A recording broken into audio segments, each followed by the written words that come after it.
মাদারীপুরের ইউপি সদস্য বোরহান মোল্লাকে কুপিয়ে হত্যা মামলার প্রধান আসামি সুবহান সর্দারকে খুলনা থেকে গ্রেফতার করা হয়েছে। বৃহস্পতিবার রাতে খুলনার দিঘলিয়া থেকে তাকে গ্রেফতার করে র্যাব ৮ ও র্যাব ৬-এর যৌথ দল।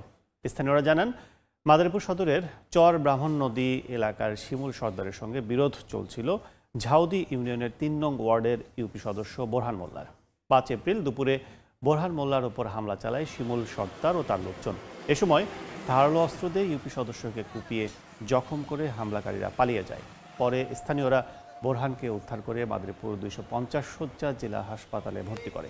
২ দিন পর ঢাকা মেডিকেলে চিকিৎসাধীন অবস্থায় মারা যায় তিনি। এ ঘটনায় নিহতের স্ত্রী বাদী হয়ে সদর মডেল থানায় সুবহান সর্দারকে প্রধান আসামি করে হত্যা মামলা দায়ের করেন।